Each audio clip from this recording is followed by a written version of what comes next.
¿Qué tal, amigos? Muy bienvenidos a Con Ánimo de Lucro, ya saben, un espacio de información y análisis económico de confianza, un oasis para la economía entendida desde el lado correcto de la historia, desde la defensa de la libertad, la prosperidad, la propiedad privada y el respeto a la búsqueda de la felicidad. Hoy tenemos que volver a hablar del Banco de España. Y tenemos que hablar del Banco de España porque se acabó. Ya no hay independencia ni formal, ni aparente, ni real. Se puede decir, como señalan nuestros expertos de la semana pasada, que el Banco de España ya ha caído. El sanchismo, Pedro Sánchez, el gobierno más intervencionista que se recuerda en democracia, ha decidido cooptar todas las instituciones a las que tenga acceso. Estaba esperando, como agua de mayo, la posibilidad de quitar a Hernández de Cos como gobernador del Banco de España, que terminara su mandato, y ha decidido hacerlo a las claras. No ha buscado un candidato con apariencia de independencia ni nada por el estilo. Ha cogido directamente al que era su ministro de Seguridad Social, al señor Escrivá, y lo ha colocado en el Banco de España. Pero es que esta ausencia de independencia no radica únicamente en el nombramiento del gobernador, sino en todo lo que ha ido sucediendo desde que el señor Escrivá ha sido nombrado gobernador del Banco de España. Cuando así sucedió, algunas crónicas escritas en la prensa española apuntaban a que el propio Escrivá, ya cuando accedió a la Agencia Independiente de Responsabilidad Fiscal, a la AIREF, él escondía el deseo de acceder al puesto de gobernador del Banco de España como una de sus grandes aspiraciones. Tanto es así que tenía unos planes extraordinariamente precisos para lo que quería hacer dentro del Banco de España. El señor Escrivá no concebía al Banco de España como un servicio de estudios que pretendiera dar luz a las posibles consecuencias de las políticas que aplicara el Ejecutivo en materia económica, que es lo que ha sido tradicionalmente el Banco de España, un pepito grillo del gobierno en materia económica, advirtiendo de los efectos que podría tener para la economía española e internacional o para determinados sectores las políticas que se estaban poniendo en marcha. Así célebres han sido sus informes respecto a las diferentes reformas del sistema de pensiones, las diferentes reformas del sistema laboral, el exceso de déficit acumulado o una deuda cada vez más gorda o más gruesa, si ustedes lo prefieren. Una deuda cada vez más inasumible, que yo creo que es la palabra que deberíamos utilizar. Pues bien, esto no era una cosa que le gustara al señor Escrivá ya cuando estaba en la AIREF. Él concebía al Banco de España como un organismo que tendría que prestar ayuda al gobierno y asesorarle en materia económica. Pues bien, parece que de esa idea principal que tenía ha pasado a otra, que es la de no molestar al gobierno e incluso apoyarle con sus informes en su actividad como gobernador del Banco de España. Tanto es así que la gran polémica que contamos aquí la semana pasada, la de ese informe anual correspondiente a 2024 que se presentó, ya dio el primer escándalo, que fue después de presentar ese informe en el que todos vimos que faltaba algo. Era un informe sin alma, sin chicha, un informe no muy parecido a lo que ya nos tenía acostumbrados al Banco de España, sino todo lo contrario. No había críticas a la sostenibilidad del sistema de pensiones, no había advertencias ante una política fiscal cada vez más gravosa con el bolsillo del contribuyente, ni siquiera había comentarios sobre la inseguridad jurídica de la que goza España, sobre los problemas de competitividad que tiene nuestra economía, sobre los problemas de productividad que tiene nuestra economía o sobre algunos de los asuntos que están encima de la mesa, como es la reducción de la jornada laboral o las constantes subidas del salario mínimo interprofesional. De esto no se decía nada. Y esto ya nos extrañó, pero claro, nos dimos cuenta de lo que estaba pasando realmente cuando Ángel Gabilondo, el jefe de economía, del jefe de economistas del Banco de España, presentaba la semana pasada su dimisión. ¿Qué es lo que conocemos ahora? ¿Por qué hoy tenemos que hablar del Banco de España? Muy sencillo, porque ha cometido una reorganización de personal muy importante, de mucho calado, muy profunda, el señor Escrivá, a la que ha acompañado además de la puesta en marcha de un plan estratégico, dicen, hasta 2030, que pasa por llevarse a la mitad de la plantilla de análisis a Barcelona y hacer un museo en Madrid. Todo para diseñar un Banco de España que esté al servicio del gobierno de Pedro Sánchez.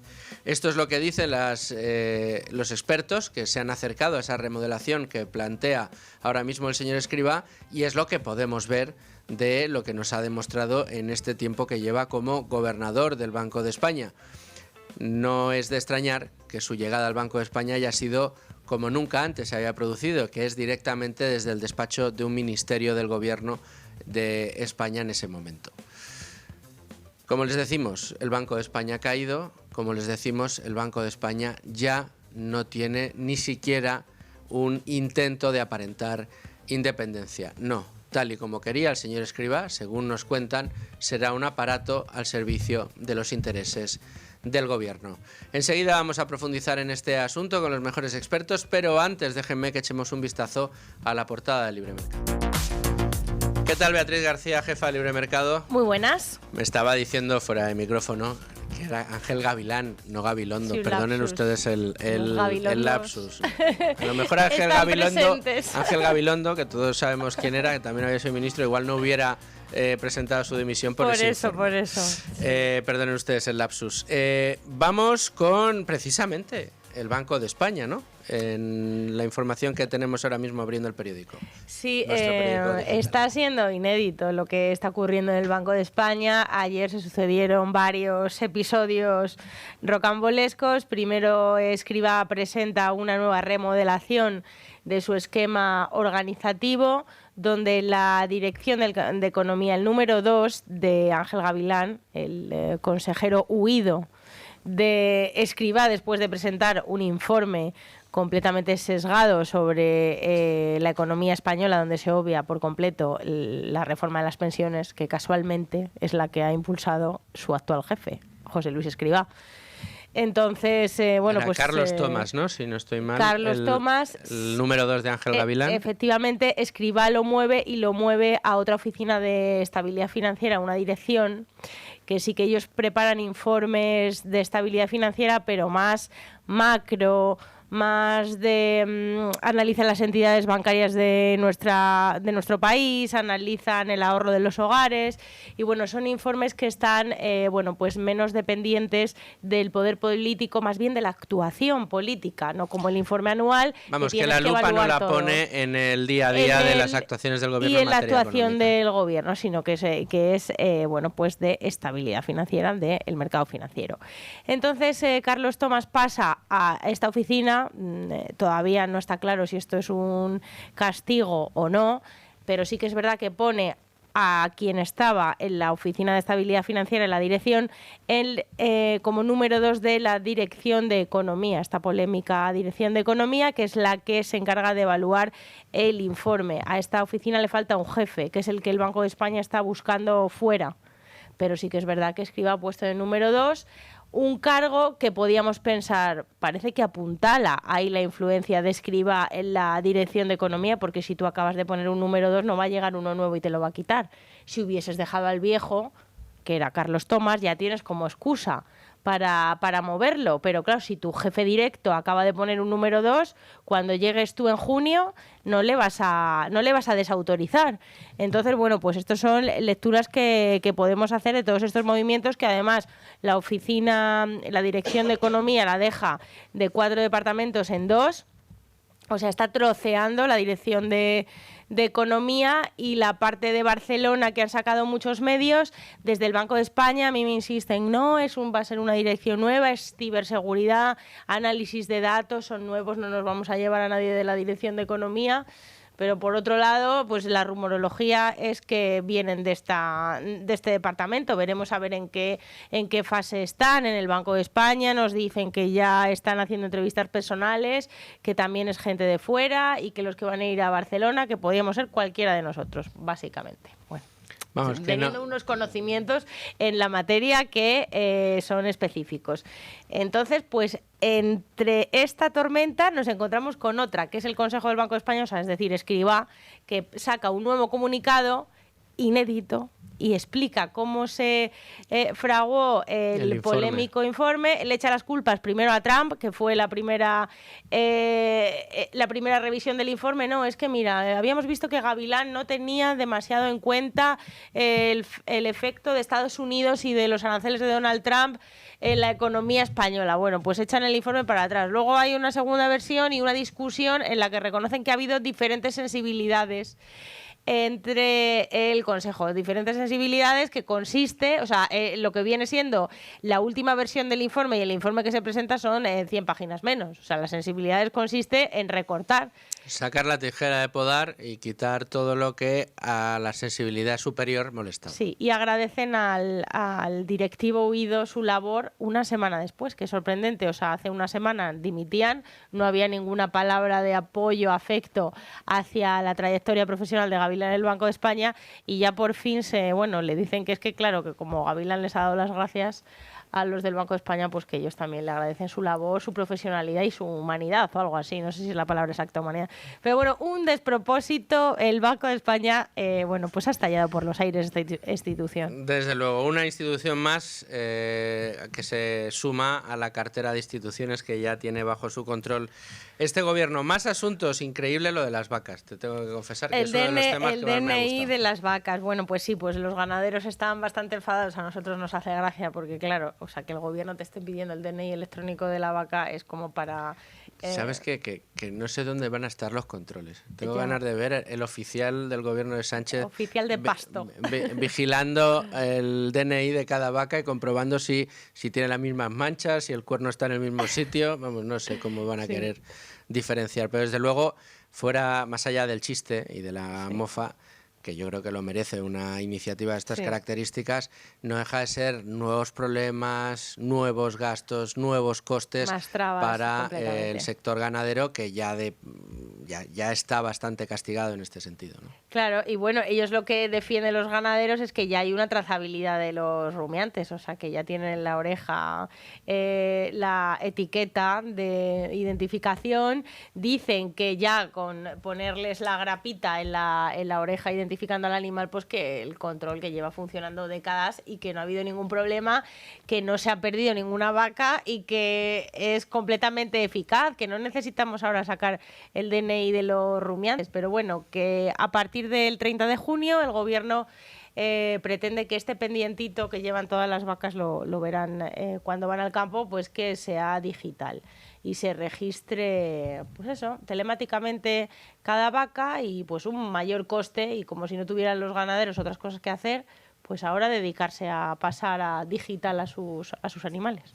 Sin duda alguna. Y para terminar, otro de los platos que tenemos en el menú de Libre Mercado hoy, firmado por Carlos Cuesta, la locura energética. Sánchez insiste en un mix dependiente de una eólica con parones constantes por avisos de pájaros. ¿Cómo es esto también va de animales, o sea, esto ya mezclamos energía y animales, pues que ahora, aparte, como si no fuera ya suficientemente inestable la energía eólica, vamos a añadirle otro palo en la rueda, que es que en cuanto se detecte que un animal puede sufrir daño, un animal, en este caso los pájaros, por esos molinos, cuando giren, que hay que parar. El sistema puede ser de un operario que lo vea con sus propios ojos o que esté programado. Entonces, bueno, pues esto es lo que propone el gobierno ahora mismo. Todavía está en un proyecto, pero bueno, pues otra bomba de relojería a nuestra fatídica política energética. Hay riesgo de que un pájaro choque con el ala, se para. Como si se pudieran parar en seco esas alas. Sí, bueno, debe ser que no lo conocen, pero bueno, que ya está incluido en un texto oficial y que se debatirá, por supuesto. DNIs para vacas y paradas automáticas de molinos por paso de pájaros. La verdad que parece el Mundo Today, pero no. Es Libre Mercado, porque lamentablemente es realidad. Beatriz, ¿qué nos preparáis para mañana? Bueno, pues vamos a contar cómo Ángel Gavilán firmó un informe hablando sobre pensiones. No solo el informe anual, que tanto hemos comparado con este despropósito, sino otro más firmado con su propio nombre, donde advertía de, pues muchos problemas que ahora parece que el gobierno pues no quiere escuchar.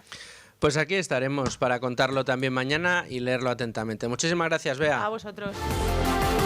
Vamos a ir ya con el tema del día. Vamos a analizar en profundidad esa remodelación que ha puesto en marcha el señor Escrivá dentro del Banco de España, una institución fundamental para el análisis profundo de las políticas del Ejecutivo y sus efectos sobre las haciendas y las economías de todos los españoles, y que ahora va a pasar a ser una nueva institución para mayor gloria de Pedro Sánchez. En cualquiera de los casos, como les decía, antes de entrar en el tema del día, yo les tengo que recomendar a todos ustedes que no se pierdan la entrevista que vamos a tener dentro de 2 días. El jueves estarán aquí los especialistas de Circa para contarnos la manera en la que ellos utilizan sus habilidades para comprar joyas de alto valor y relojes de alta gama a particulares que ya no utilizan estos relojes o estas joyas o ya no los quieren, y darles una segunda vida. Son líderes mundiales en este mercado y estarán aquí con nosotros el jueves para contárnoslo. No se lo pierdan. Pues estoy ya con la compañera de los servicios informativos de Es Radio, Leticia Vaquero. ¿Qué tal, Leticia? ¿Cómo estás? Muy bien, Luis. ¿Tú qué tal?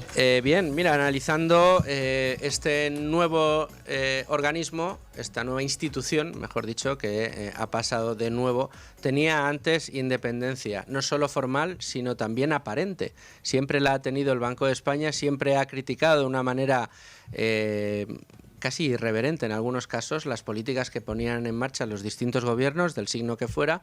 Siempre han llamado la atención sobre los problemas que tenían ese tipo de políticas, pero parece que esto ya ha pasado a la historia. Con Escrivá el cambio de rumbo, el giro es absoluto y total. Y hoy tenemos que contar más novedades. Sí, hay que recordar, Luis, que el 21 de mayo, o sea, hace solamente 6 días, fue cuando Ángel Gavilán anunció que dimitía de su cargo, y eso no se va a hacer efectivo hasta el 12 de junio.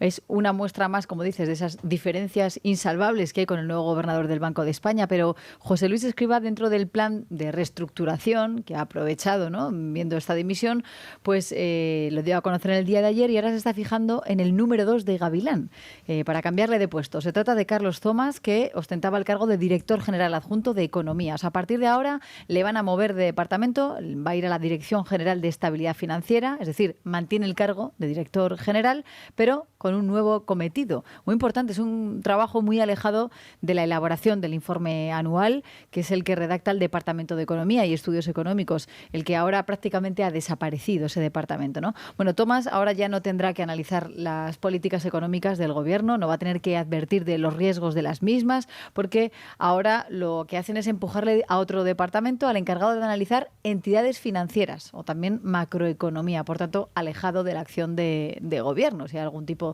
de crítica al respecto, bueno, pues nos lo quitan de un plumazo, ¿no? Es un cambio de contexto macroeconómico en el que se mueven las entidades financieras. Esto es lo que ahora va a tener que analizar el señor Thomas, que hasta ahora era la mano derecha del señor Gavilán en la redacción de informes anuales y de los informes sobre las políticas del Ejecutivo. Esto ya le han movido la silla, y se le han movido para que no tenga que estar mirando lo que hace el gobierno, sino otros menesteres. Sí, la cosa es también, pues un debate que ahora mismo yo creo que todos los periodistas que cubrimos la información económica pues estamos atentos, ¿no? ¿Quién va a ser el relevo, en este caso, de Ángel Gavilán, ¿no? ¿Quién va a estar al frente de ese importante departamento de Economía, ¿no?, y que hasta ahora también ha defendido Gavilán? Eso lo desconocemos, pero fíjate que para elegirlo, Escrivá ha nombrado ese comité de expertos para dotar de una supuesta imparcialidad ese nombramiento, ¿no? Los nombres, no sé si esto ya habéis tenido oportunidad de comentarlo antes, pero entre los elegidos está Andrew Haldane, que es rector de la Universidad de Sheffield, también fue economista del Banco de Inglaterra,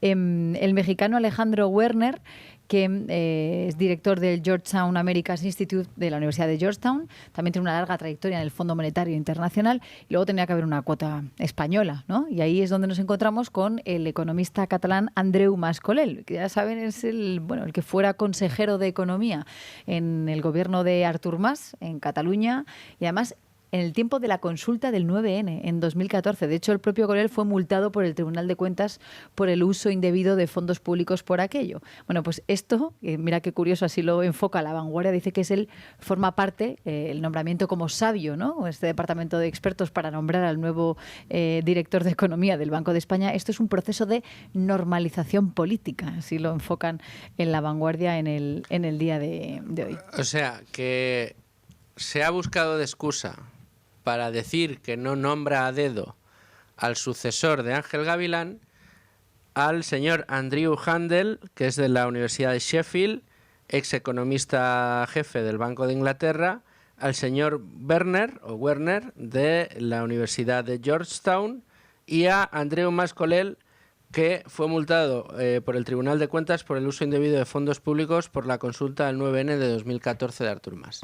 Estos son las tres excusas que se ha buscado el señor Escrivá para decir, no hombre, cuando ya nombre yo a mi economista jefe para que haga lo que yo quiero que haga, diré que no, que yo no lo he dicho a dedo, sino que me han ayudado estos tres expertos, claro, que imagino que cobrarán de nuestro dinero. También puedo decir que podría haber sido peor. O sea, podrían haber elegido a 3 economistas, ¿no? De Cataluña, de gobiernos independentistas, ¿no? Bueno, ha elegido a 2 internacionales y luego nos ha colado a uno, que es la cuota también de Salvador Illa, que no les viene no les me viene imagino mal. Yo la llamada con estos Andrew Handel, Alejandro Werner, o Werner, no sé cómo se dirá, cuando les llame el señor Escrivá y les diga, no, os voy a fichar para un trabajo, voy a construir un comité de sabios de 3, vosotros sois 2, de los 3, ¿y qué vamos a hacer? Un análisis de las perspectivas económicas de España, un análisis del sistema de pensiones, un análisis de los laudos que estáis perdiendo en todo el mundo, de qué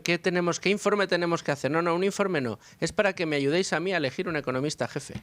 ¿Pero cómo? Pero esto es lo que está haciendo el señor Escrivá. Esto es lo que está haciendo. Tampoco sabemos plazos, realmente hasta cuándo conoceremos el Bueno, hasta el 12 nombre, de junio, ¿no? Sigue... De momento sigue Gavilán, efectivamente. Y la convocatoria del Banco de España, bueno, habla de que se abre el proceso para que la gente, bueno, pueda presentarse para el cargo. Lo que está claro es que ese departamento, el Departamento de Economía, no le gustaba al gobernador del Banco de España, ¿no? Sobre todo, lo comentabas antes con Beatriz García, por sus críticas a algunas políticas públicas, las subidas del salario mínimo, muy críticos con ellos, la reforma de las pensiones. Aquí es donde no quieren que se meta el Departamento de Economía, porque, claro, lo diseñó el propio gobernador cuando era ministro para la Seguridad Social. ¿Cómo el gobernador del Banco de España va a dejar que el Banco de España critique su trabajo? La reforma de las pensiones que él mismo diseñó cuando era ministro, antes de acceder al puesto de gobernador del Banco de España. Como verán ustedes, cuando se critica que un ministro llegue a gobernador del Banco de España, que es la primera vez que sucede, se critica por algo, entre otras cosas porque como ahora esta institución va a echar, digamos, a los leones una reforma que salió del puño y letra del que hoy gobierna esa institución.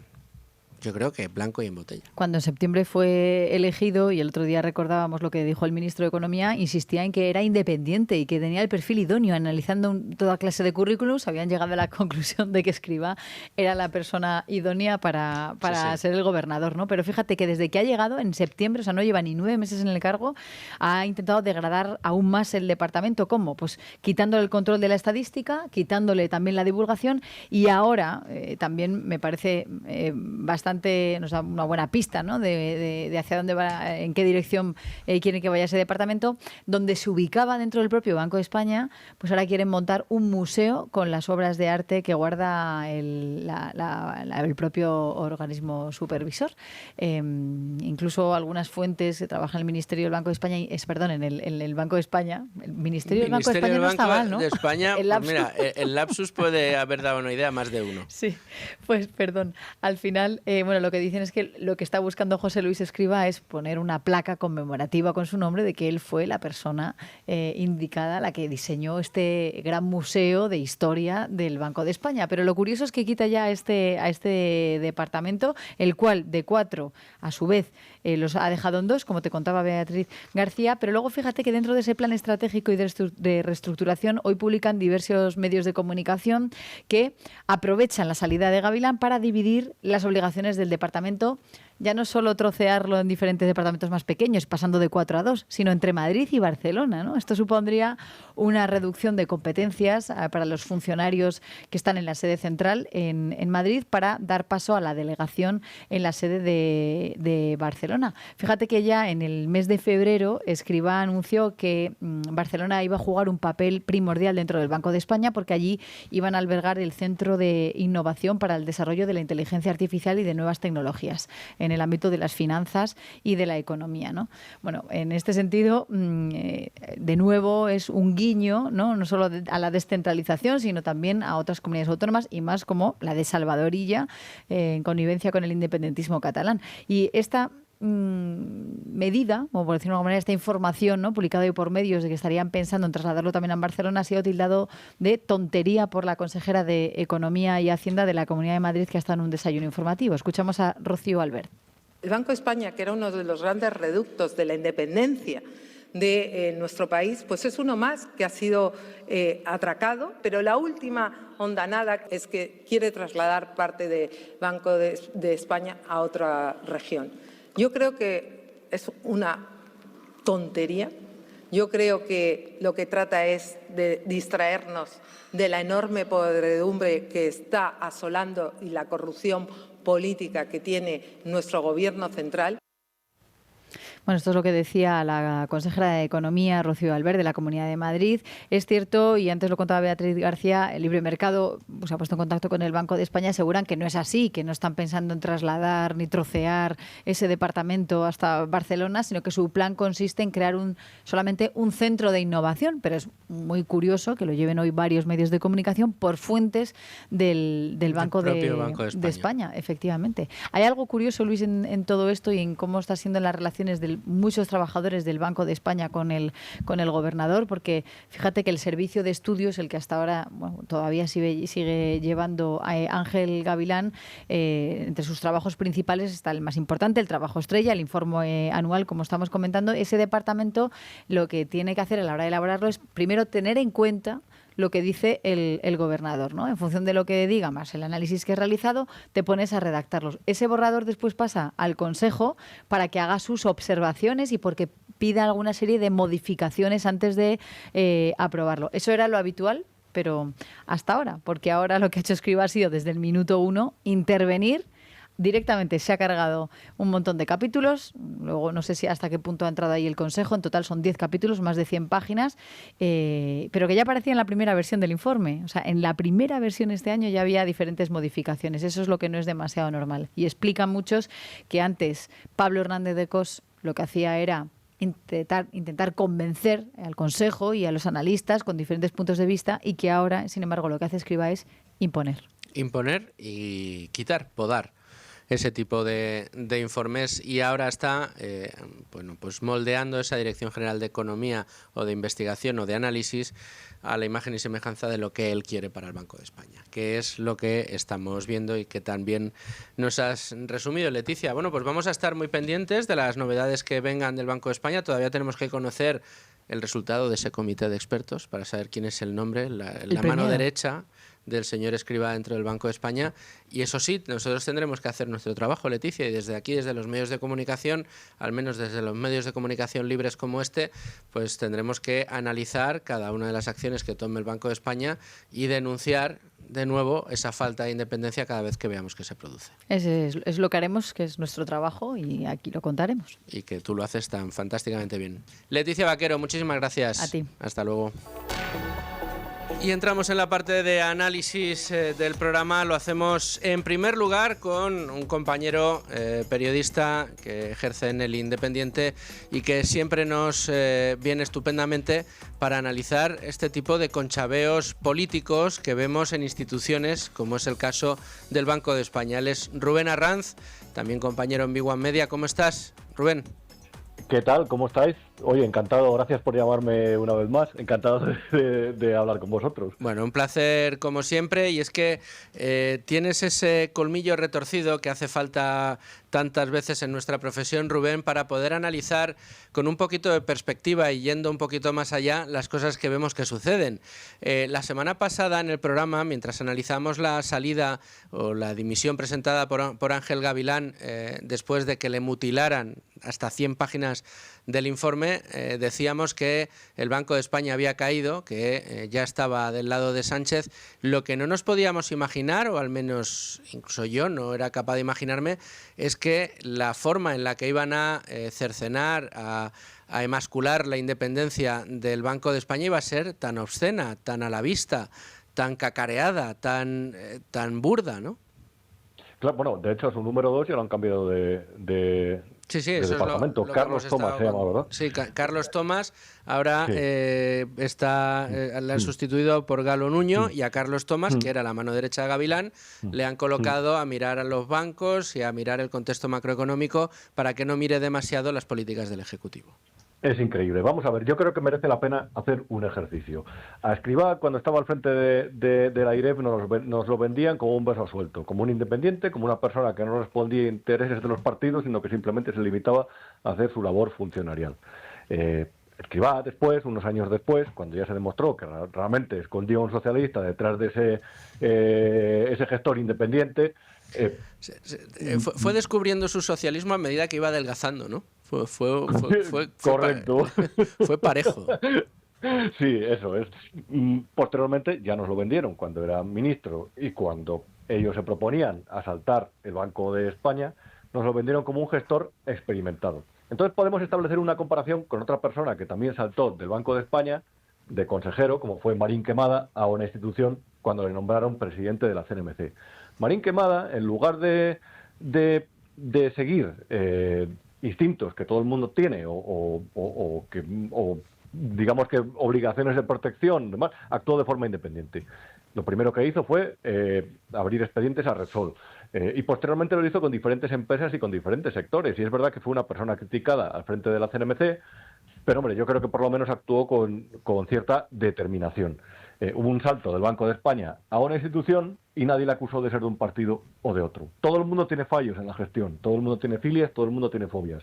El problema es que cuando tú adoptas las filias o las fobias de un partido, has dejado de ser un gestor y te has convertido en un afiliado en un cargo público, de alguna forma, o por lo menos en un afiliado con un cargo público, mejor dicho. Y eso es lo que hizo Escrivá en el Banco de España. Nos lo vendían, reitero, el pasado verano como un gestor independiente, como la persona más preparada para estar al frente del Banco de España. A la hora de la verdad, ¿qué ha sucedido? Pues a la hora de la verdad, una de las decisiones más relevantes, sino la que más, o de las que más ha extrañado, ha sido la de controlar el contenido de los informes. ¿Y por qué? Pues por lo de siempre, Luis Fernando, por la propaganda. Porque el gobierno está completamente obsesionado con el mensaje. El mero hecho de que dentro de Ferraz, aunque lo nieguen, haya una unidad, una Gestapillo, encargada de buscar escándalos, ya no solamente de la UCO, sino también de periodistas, de opositores y de jueces, lo que responde realmente es a una intención, a una obsesión, diría yo, del gobierno de España por controlar cada parte del mensaje que se lanza, por imponer la propaganda frente a la realidad y sobre todo por hacer que esa especie de lasaña propagandística que cada vez es más ancha y que va creciendo, que sea incontestable.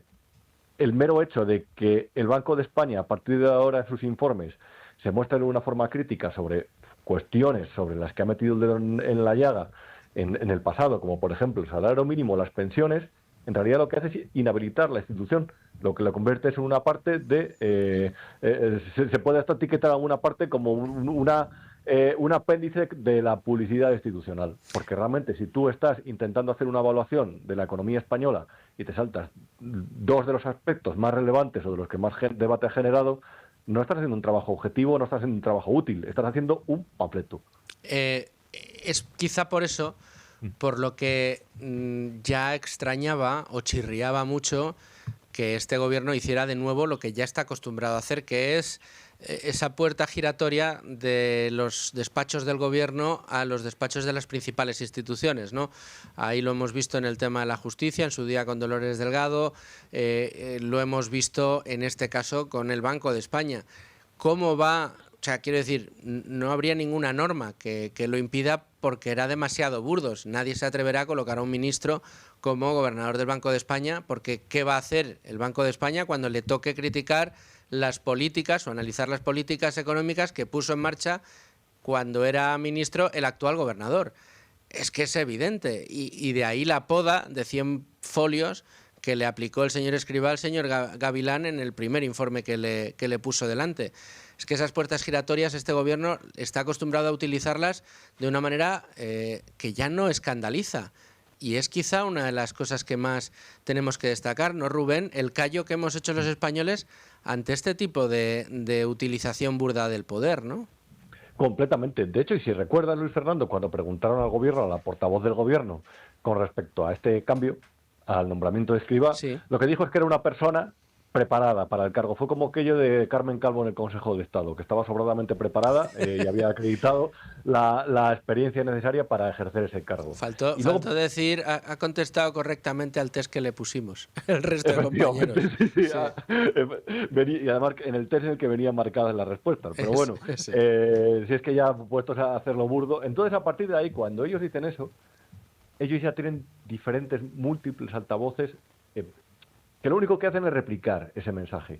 Y al final, pues eso, la entrevista en El País, Javier Ruiz te lo pinta bonito en la cadena SER, etcétera, etcétera, etcétera. Es que me gusta dar algunos nombres, porque por lo menos para que la gente ande prevenida si todavía no sabe identificar a estos personajes. Y a partir de ahí lo que se fija es la imagen de José Luis Escrivá, gran economista. José Luis Escrivá, gran economista independiente. Álvaro García Ortiz, un independiente. Dolores Delgado, una persona con una larga carrera judicial que la avala como la mejor fiscal general del Estado, pese a haber estado en el gobierno, porque en el gobierno también estaba porque era buena, no porque era mala, claro, por supuesto. Claro.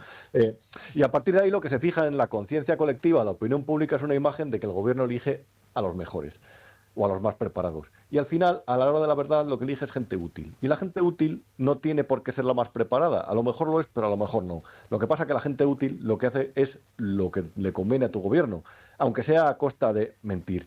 Hay países, si recuerdas la famosa burda manipulación de la contabilidad nacional de Hungría en su día, que al final, claro, despistó a la Comisión Europea, porque dijo, estos llevan dando años y años y años mensajes falsos sobre la contabilidad del país.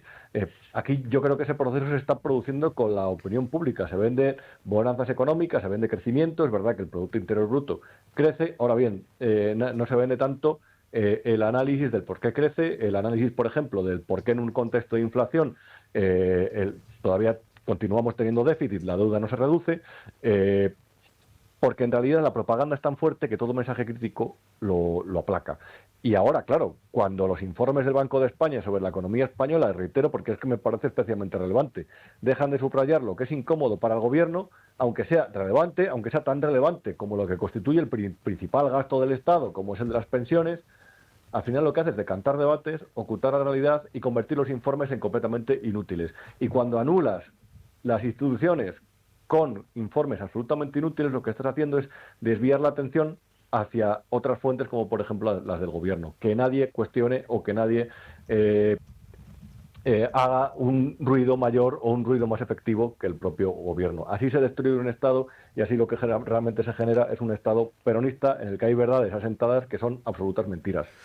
En este caso, podemos decir que el Banco de España a todas luces ha perdido ya su independencia. Ya Sánchez puede decir aquello de quién depende el Banco de España, pues eso. Pero es que ha pasado lo mismo con el INE. En la CNMC, el hecho de que tengamos ahí a Bacigalupo, hay que recordarlo, marido de la exministra Teresa Rivera, que ahora mismo está en la Comisión Europea. La verdad que pocos organismos quedan ya independientes que puedan hacer un poco su labor, ¿no? Ahí quizá la IREF es la que todavía no han sido capaces de cooptar.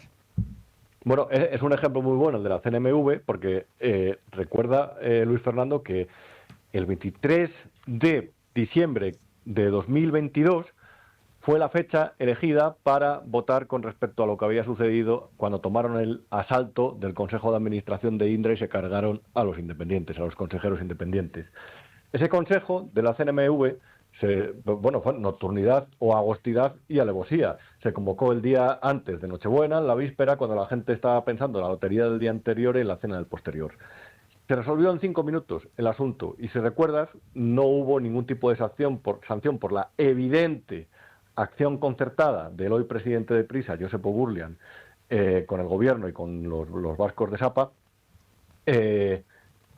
y se negaron a ver ahí la acción concertada y a establecer sanciones a estos accionistas que, de la mano del gobierno y por interés de la propia sociedad estatal de participaciones industriales, habían decapitado a 5 consejeros independientes de Indra, de una empresa público-privada, para prejuicio de los propios inversores, por supuesto, de los accionistas minoritarios, que estas cosas las ven y no tienen más que hacer que silbar, porque ¿qué van a hacer? Entonces, claro, cuando tú secuestras instituciones, al final lo que pasa es que están a tu servicio. Y en estos casos, pues responden como tienen que responder.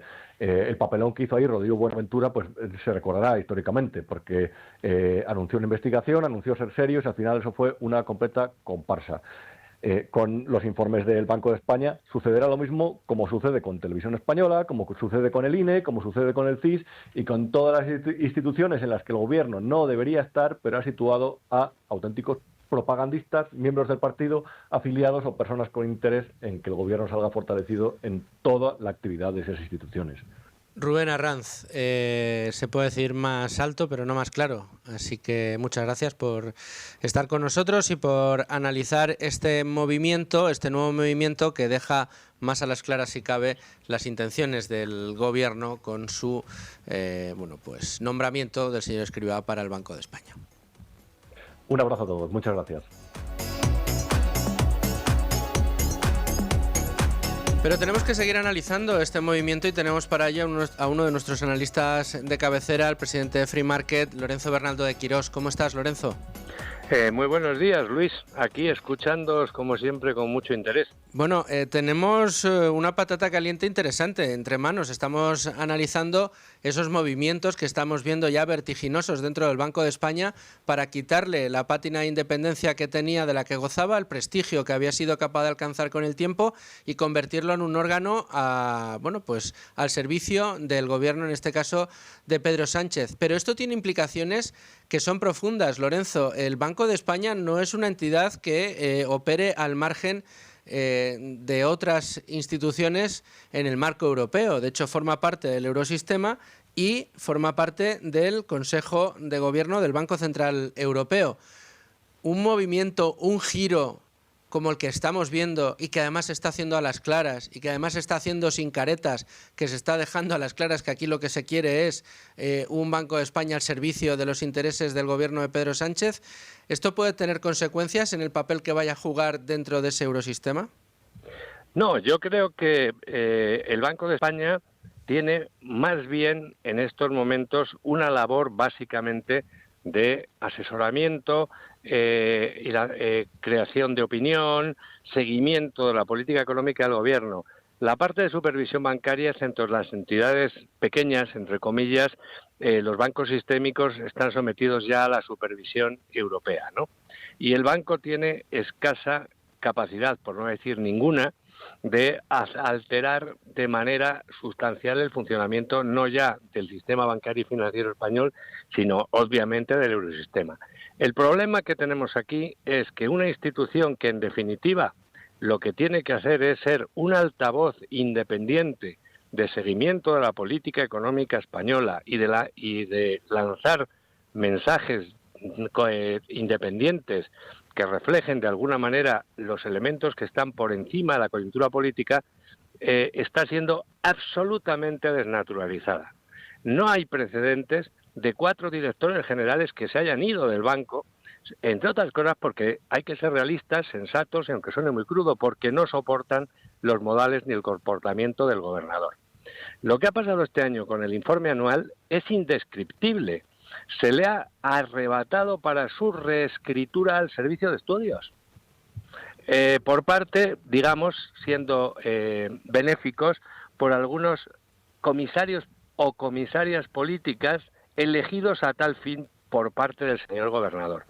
Han desaparecido cualquier referencia a la línea del Banco de España tradicional de la crítica o al sistema de pensiones que hizo el señor Escrivá.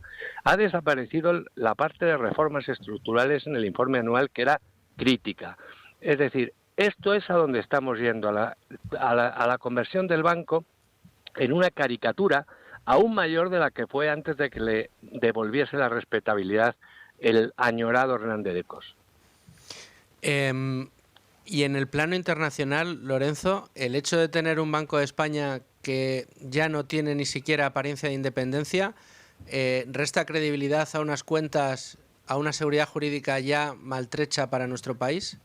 Por supuesto, es decir, que el Banco de España, el Banco Central, y que sucede prácticamente con todos los bancos centrales, con sus defectos y sus virtudes de las economías desarrolladas, haya perdido su credibilidad, deje de ser un faro que ofrezca confianza para interpretar la realidad. Claro que afecta de una manera muy negativa a España y añade puntos negativos a una de las pocas cosas que dicen que se les debe haber pasado en este informe anual, que es el recuadro que se refiere a la pérdida de calidad institucional en España. España tiene unos niveles de calidad institucional, de acuerdo con todos los rankings globales, que ha sufrido un acusado deterioro desde mediados desde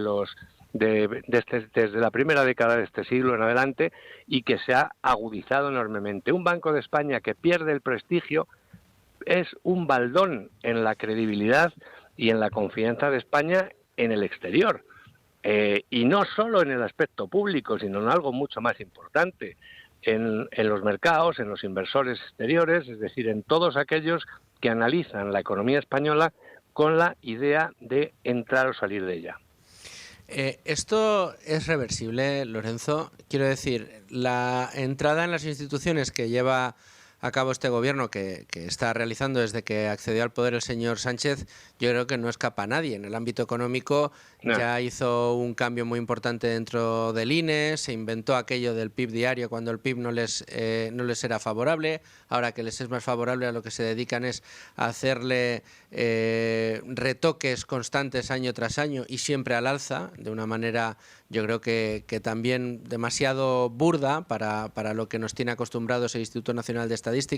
Tiene el CIS a su servicio, por supuesto, por no hablar de la Fiscalía, por no hablar de la CNMC, de la CNMV. Claro, que haya llegado al punto de una de las pocas instituciones que tenía independencia desde el punto de vista formal y también desde el punto de vista de la apariencia. Siempre ha tenido presunción de independencia el Banco de España, porque ha criticado las políticas económicas sin ningún tipo de miramiento, fuera del color político que fuera el gobierno. Claro, ya la sensación es, ¿y qué es lo siguiente, ¿no? ¿Qué institución le queda por conseguir que dependa de él mismo, ¿no? Bueno, lo que dices, tienes toda la razón, y esta es la consecuencia absolutamente inevitable y programada de un gobierno cuya intención es controlar y eliminar cualquier capacidad crítica a su acción de poder. Es decir, el gobierno no quiere contrapesos, y las instituciones independientes son siempre contrapesos y alertas frente a los abusos del poder. Entonces hemos visto en efecto una colonización sistemática, que seguirá siendo de todas las instituciones de este tipo, y el gobierno que venga, una de las primeras tareas que tiene que hacer es revertir esta tendencia. Tenemos que dar un cambio radical a lo que es el mapa institucional español, porque la solidez de las instituciones es una variable fundamental para el crecimiento y el desarrollo económico del país en el medio y en el largo plazo. Y nosotros ahí vamos en picado, en niveles que se alejan de manera radical de los estándares que existen en los países que todavía se denominan democracias occidentales. Esto es una ocupación del poder, una captura del Estado por un gobierno que quiere eliminar cualquier tipo de contrapeso al ejercicio arbitrario de su poder. Bueno, pues estaremos muy pendientes de cuáles son los próximos movimientos del gobierno y desde luego marcaremos en corto, como solemos decir, los próximos informes que vaya a evacuar este Banco de España, esculpido a la imagen y semejanza de los deseos del señor Escrivá, que no son otros que los del gobierno que le ha colocado ahí y del que provenía. También hay que recordar que por primera vez ocupa el puesto de gobernador del Banco de España alguien que sale directamente de un despacho ministerial, que esto tampoco había sucedido. Muy bien. Pues muchísimas, un saludo, querido. Muchísimas gracias, Lorenzo. Ahora. Ya ven que desde aquí no vamos a eludir nuestras responsabilidades y vamos a seguir informando de todo lo que tenga que ver con la independencia de aquellas instituciones que, como bien decía Lorenzo Bernaldo de Quirós, son tan importantes para que sirvan de contrapesos a un poder que se ha revelado muy alérgico precisamente a esos contrapesos y que por lo tanto está cooptando y captando y colonizando todas aquellas instituciones que podrían llevarle la contraria. Vamos a llegar al final de este primer primer bloque. Vamos a hacer una pequeña pausa, nos vamos a ir a escuchar el boletín informativo de la 1 y regresamos en Con ánimo de lucro porque tenemos que hablarles de la bolsa, de los mercados y luego una entrevista muy interesante que no quiero que ustedes se pierdan. 1:05, 12:05 en Canarias. Seguimos en Con ánimo de lucro y es tiempo ahora de echar un vistazo a qué está pasando en los mercados. Y tenemos el IBEX 35 ahora mismo en rojo. Es verdad que prácticamente plano, solo un 0,07% abajo, 14.211 puntos para nuestro principal indicador, donde ahora mismo brilla con especial atención Repsol, con un 1,20% arriba, IAG con un 1,15% y Fluidra con un 0,94%. Estas son las tres posiciones que más suben ahora mismo. En el farolillo rojo, Acciona Energía con un 1,48%, Redella Corporación, Red Eléctrica con un 1,08% y Acciona con un 0,8% abajo. Esta es la foto fija que nos dejan ahora mismo las principales aplicaciones en tiempo real de la bolsa española. Como les digo, caída del 0,07% del IBEX 35, que se queda en 14.211 puntos, cuando parecía que a lo mejor hoy podía intentar el ataque, a primera hora al menos, a los 14.300. Momento para buscar la opinión, el análisis de uno de nuestros analistas de cabecera. Ella es Verónica Llera. ¿Cómo estás, Verónica? Muy bien, Luis Fernando, una semana más aquí. Un gusto tenerte con nosotros en el día de hoy. Estábamos hablando un poco de la foto fija de ahora, que siempre la comentamos a esta hora, cómo están los mercados, y es verdad que aunque ahora mismo esté en negativo, es un ligero 0,07% el IBEX 35, lo que sí que tenemos es un IBEX por encima de los 14.200 puntos, un IBEX en máximos creo que desde 2008, un IBEX que se anota una revalorización por encima del 20% de lo que llevamos de año, que es una rentabilidad extraordinaria, pero vamos, que aquellos gestores que intentan batir al índice español este año les va a costar. Es ardua tarea este año, sí, efectivamente. El IBEX está teniendo una primera mitad de 2025 espectacular, pese a todo el ruido que estamos viendo en mercados por la guerra arancelaria. Y aquellas caídas tan fuertes cuando anunciaron el Liberation Day, parecía que se acababa el mundo. Ojo, en 14.200 lo tenemos ya. Sí, como bien has comentado, tiene una revalorización en el acumulado en el año más del 20% y, como dices, ha más que recuperado las caídas que supuso el estallido de la guerra comercial. Entonces, por un lado, sí que hemos visto que el crecimiento del PIB español, es decir, la parte macro, ha acompañado. Hemos visto crecimientos que se han mantenido bastante sólidos, ¿no? Lo que contribuye, pues, en definitiva, a un entorno económico favorable para las empresas del IBEX 35, y también los beneficios empresariales han acompañado, ¿no? Y se espera, de hecho, pues que sigan mejorando, incrementándose en al menos en torno a un dígito para lo que queda de 2025. Si bien es cierto que cada vez, bueno, pues estamos viendo que ciertas casas de análisis pues apuntan a que este recorrido pues ya haya podido llegar a su límite en 2025. Aquí yo creo que hay que entender que, bueno, gran parte de las subidas, aunque han sido generalizadas, sí que vienen explicadas o fundamentalmente impulsadas, digamos, por el comportamiento del sector bancario, por el peso que tiene en el índice, y en este sentido, pues lógicamente será crucial las decisiones que tome el Banco Central Europeo en materia de tipos para toda la renta variable en general, lógicamente, pero especialmente para el sector bancario, que, pues bueno, el negocio está más ligado a los tipos de interés y tiene mucha más sensibilidad al entorno de tipos y, bueno, pues el impacto que tenga en el desempeño del índice.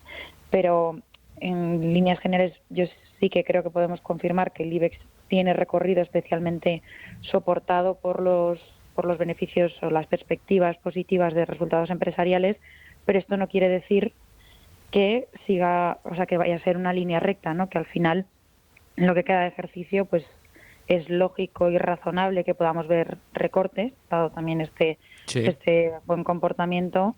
Y bueno, sin olvidar, como siempre, pues la volatilidad, que aunque el IBEX parece que está un poco más despegado, digamos, de este componente y está siendo más lineal, pero la volatilidad pues va a seguir instaurada durante este año y es importante pues estar preparado para fluctuaciones en ese sentido, pues que puedan ser de correcciones. Me preguntaban esta semana, Verónica, ¿cómo es posible que tengamos la bolsa española a 14.000, siendo la economía española tan poco productiva, etcétera? Yo buscaba la explicación en lo baratos que estaban los valores del índice español y además, bueno, pues a ese movimiento de interés desde los Estados Unidos a latitudes más europeas, más del viejo continente. ¿Esto tiene algo que ver con el fenómeno que estamos viendo, el precio que tenían, al que cotizaban las empresas españolas que por otro lado hay que recordar que las grandes empresas españolas, la mayoría de sus intereses están fuera de nuestras fronteras? Pues, a ver, por supuesto el IBEX 35, igual que este año y el año pasado, pues está disfrutando de un comportamiento superior a sus homólogos europeos. No hay que olvidar que durante muchos años también atrás, pues ha tenido un underperformance, que se dice, o se ha quedado rezagado con respecto al resto de plazas, tanto europeas como por supuesto estadounidenses. Entonces, efectivamente, ese descuento en valoración pues se ha ido cerrando y es lo que ha reflejado este mejor comportamiento de los últimos meses, y luego pues lógicamente se está beneficiando de esa rotación que has comentado de flujos que está habiendo de Estados Unidos a plazas europeas, y que en el caso concreto del IBEX pues lógicamente también se ha visto beneficiado positivamente. Otro de los aspectos que quería comentar contigo es si crees que está Europa, y en el caso de España también, todavía beneficiándose de esa tregua en los mercados que ha supuesto al final la bandera blanca entre Estados Unidos y Europa, al menos hasta el 9 de julio. Sí, lógicamente se está beneficiando. Ya lo vimos también cuando tuvimos la noticia con China, pues esta semana con la Unión Europea hemos visto pues una vez más que Trump ha dado marcha atrás, digamos, en sus amenazas, logrando eso sí que vemos que la Unión Europea pues está mostrando más predispuesta a alcanzar un acuerdo comercial y avanzar en las negociaciones, pues un poco la misma casilla que hablábamos la semana pasada por parte de China. ¿Que dure hasta julio? Bueno, pues habrá que verlo. Lógicamente este efecto tregua arancelaria de mantenerse va a seguir impulsando los mercados y de forma positiva. Digamos que lógicamente va a ser vientos a favor y podríamos ver cómo las bolsas, especialmente europeas, pues puedan finalizar un segundo trimestre en positivo. La clave ahora, bueno, pues estará en ver la evolución de estas negociaciones y, pues como comentaba, si tienen éxito y llegan a un acuerdo, pues podríamos ver bastante calma y quizás, pues por decirlo de alguna manera, un alivio en los mercados más prolongado, ¿no? Y bueno, pues lógicamente si no se llega a ningún acuerdo, pues la volatilidad estará encima de la mesa, aumentará lógicamente llevando a los mercados pues a un escenario de mayor tensión, derivada en este caso por el aspecto comercial, que no es el único que está explicando dentro de las claves del juego de los mercados ahora mismo, ¿no? Entonces, bueno, pues habrá que lidiar con esta incertidumbre, esta volatilidad de los mercados, ir viendo y estar preparado para, yo creo, para que pueda haber mucha fuerte divergencia de comportamientos entre sectores acorde a cómo vayan evolucionando estas negociaciones, que como tú dices, ojalá pues lo veamos así hasta que se mantenga esta situación hasta julio. Ya veremos y qué pasa a partir del mes de julio. Otro de los aspectos que destacaban los analistas para el día de hoy en cuanto a eventos que podían traer la atención de los inversores era el dato de confianza del consumidor en Estados Unidos y en Europa, que ha sido positivo, al menos más positivo del que se esperaba. Esto añade calma a los mercados y de nuevo alimenta esa idea, como decías al principio, ¿no?, de recorrido dentro de los indicadores europeos, más concretamente en el español.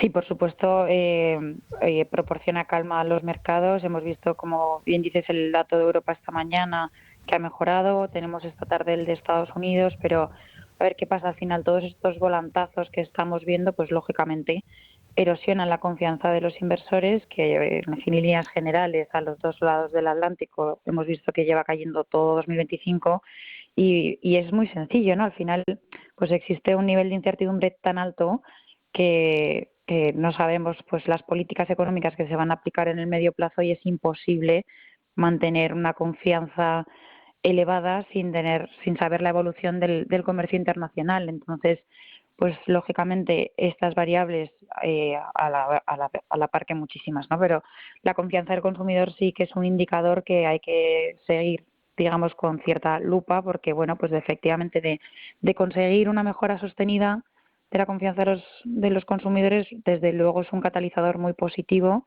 Al final lo que repercute pues es una señal positiva para la economía, que se va a traducir en mayor gasto, que repercutirá en mayor crecimiento del PIB, creación de empleo, y es un entorno pues muy favorable para las bolsas globales que bueno, pues esperemos que se pueda llegar a conseguir una mejora más sostenible, porque es importante que no mengue la confianza de los inversores.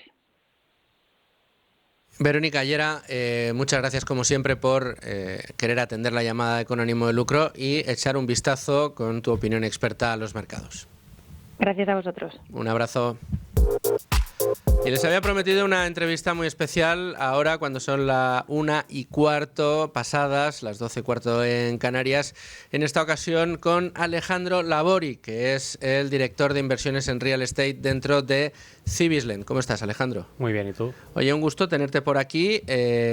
Además, cada vez que venís nos descubrís una promoción nueva y yo no sé si es el caso en esta semana. Hoy lamentablemente no, sacamos oportunidades casi todas las semanas, pero ahora justo estamos con varias en estudio y ninguna en la plataforma. Estáis estudiando, estáis analizando. Estudiando, y eso también es... O sea, te acabamos de sacar de la cueva, estabas tú ahí con los libros, Bueno, sí, tenemos un equipo también detrás, pero es verdad que también hay que verlo como algo bueno, que al final tenemos un filtro bastante importante y bueno, pues somos muy escrupulosos a la hora de financiar oportunidades y hay veces pues que no tenemos ninguna lanzada.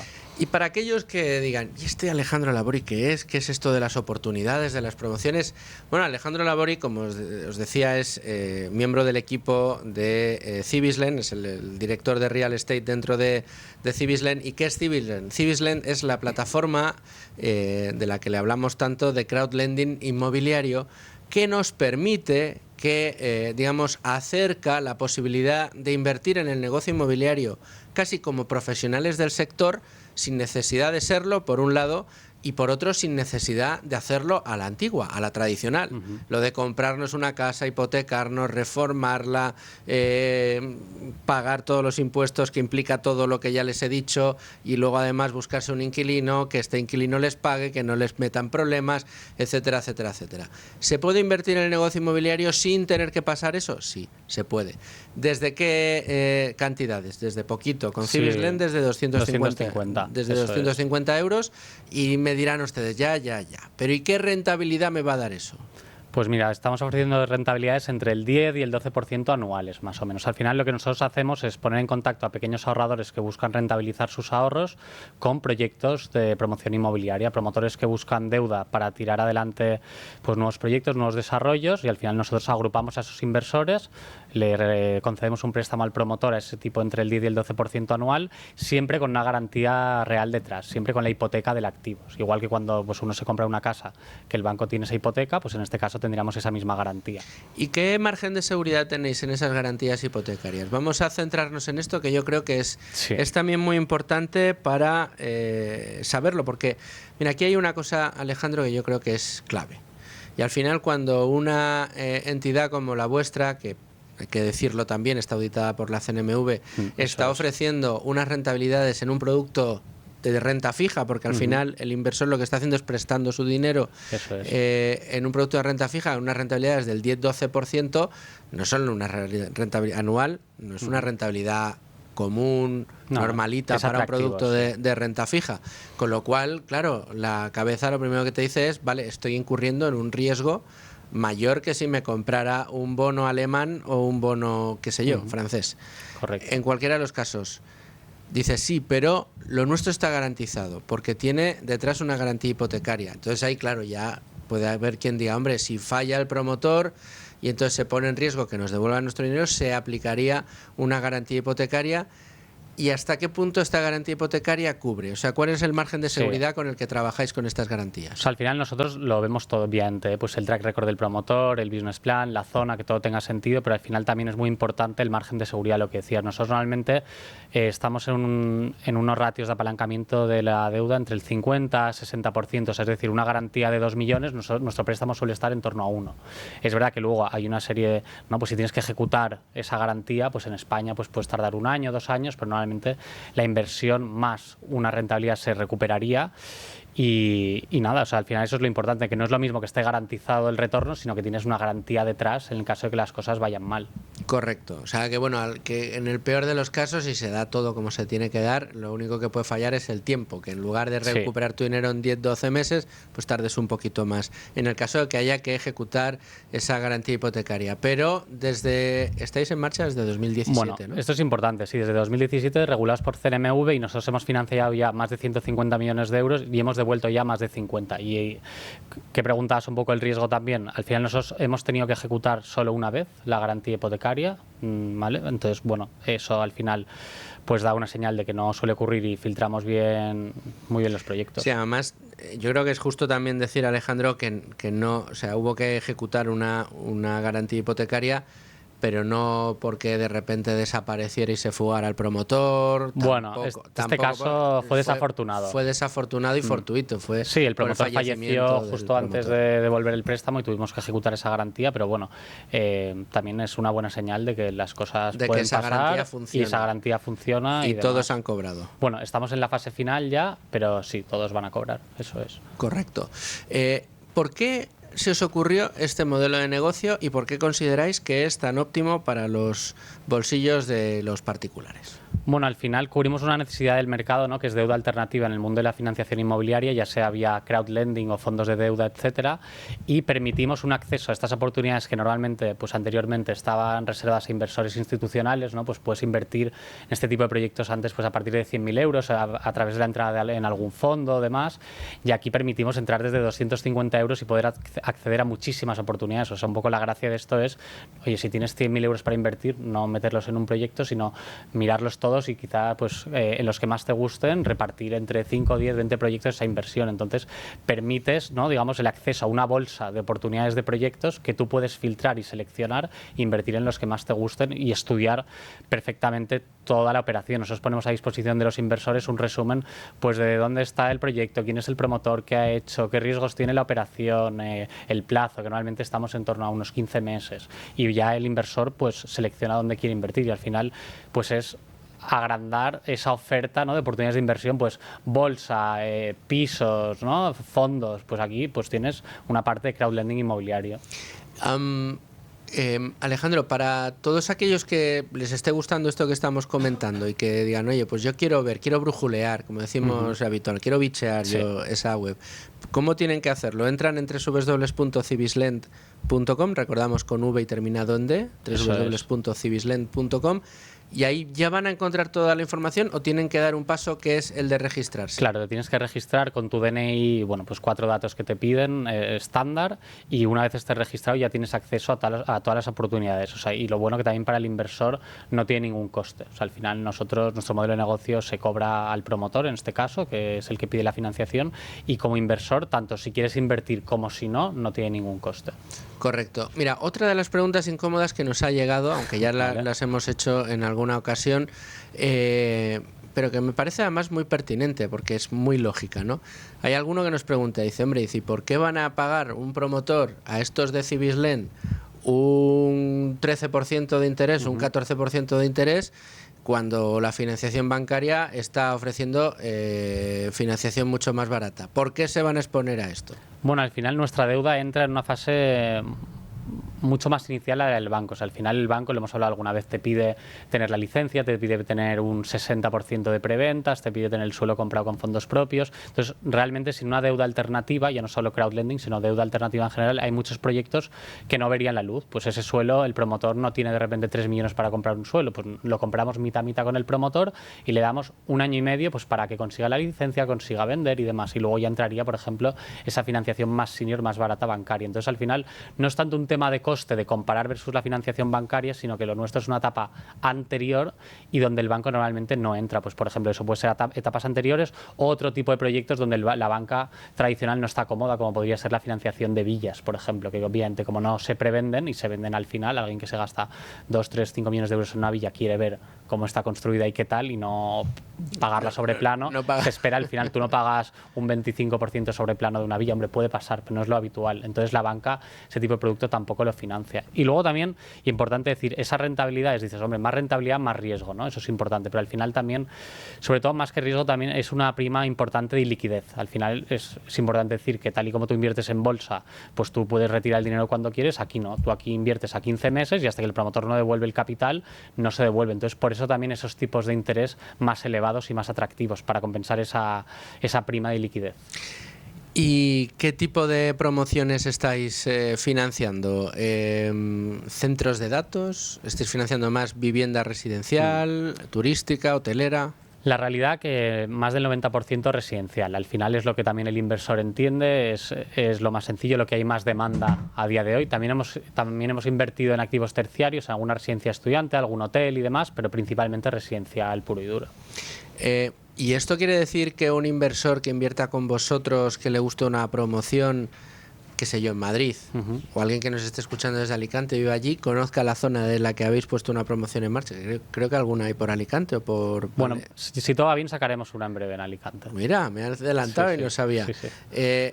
Oye, uno puede decir, mira, aquellas grúas de allí que están construyendo aquello, eso lo estoy financiando yo. O sea, quiero decir, el cliente, en este caso el inversor, puede ver y tocar prácticamente aquello que está financiando. Sí, 100%. Y de hecho tenemos el caso de algún inversor muy curioso que se ha ido a visitar algún suelo que ha financiado y nos ha enviado fotos. O sea, realmente también es un poco la gracia de invertir en cosas reales y que dices, oye, mira, si todo se desarrolla de una manera negativa, yo sé que ese suelo pues en Gijón, en primera línea de playa, es bueno, que hay demanda, lo conozco. La pared norte, claro. esa pared, esa es mía. Es verdad que hay mucho sesgo, ¿no?, de localización. No debería, pero bueno, al final tiendes a invertir en aquello que conoces o no. Pues si yo que soy de Barcelona, pues seguramente tendré más tendencia a invertir en Cataluña, o gente de Madrid en Madrid. Suele pasar porque lo conoces más y es normal también. Bueno, también porque tenemos ese pensamiento de que en Madrid o en Barcelona las cosas nunca dejan de subir. Claro. Aunque la historia también nos ha demostrado que bajan. Bueno, eso, sí, Cataluña es otra historia. Eso sí, en Cataluña evidentemente. ¿Dónde, ya que sacas el tema, cuáles son las promociones o la localización donde las promociones tardan menos en ser financiadas? Que de repente hay un apetito inversor que en unos pocos minutos se agotan. Bueno, a ver, te diría principalmente Madrid, pero luego nosotros también hemos financiado en ubicaciones más secundarias como en Coria, que está en Extremadura, una promoción en pues eso, una ciudad muy muy secundaria, pequeñita, pero que está todo vendido y ha funcionado fenomenal. O sea, al final no es tanto la ubicación sino el conjunto, porque al final si es la percepción de que vaya a devolverla. Claro, y luego si es un muy buen promotor, que imagínate, pues ya ha devuelto 2 proyectos con nosotros y tú como inversor ya has invertido con él y te ha devuelto esa rentabilidad y dices, ostras, pues de este promotor me fío, y aunque sea en Extremadura, de un sitio que no conozco, oye, pues voy a invertir. Entonces realmente es un mix de cosas, pero al final Madrid tiene mucho tirón. Bueno, pues vamos a recordar la web y vamos a recordar el teléfono, porque también atendéis al teléfono. Sí. O sea, cualquier inversor que tenga preguntas o dudas, pues puede llamar y se le atenderá debidamente. Venga, pues lo primero, www.cibislend.com.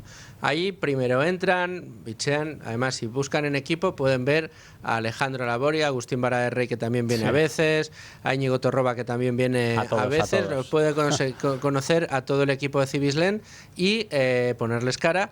Y luego además pueden ver cómo lo hacen. Si se registran, van a encontrar toda la información. Y si todavía tienen dudas, llaman al teléfono. Pues no te lo sé decir el teléfono. Bueno, pues lo miramos ahora. Lo podemos mirar ahora mismo segundo. En la web de Cibislend, que la tenemos por aquí. Vamos a... Bueno, si no, lo indicaremos en redes sociales el teléfono. Mira, lo tenemos aquí. Es 604-560-885. 604-560-885. Ese es el teléfono de contacto para Cibislend. No tenemos tiempo para más, Alejandro. Perfecto. Muchas gracias. Pues hasta la próxima. Muchas gracias. Y ya con la nueva promoción en marcha. Muchas gracias, Alejandro. Y a todos ustedes, señores oyentes, gracias por estar ahí un día más. Nosotros seguimos en Con Ánimo de Lucro, mañana a las 12 puntuales aquí en la sintonía de radio. Hasta mañana, amigos.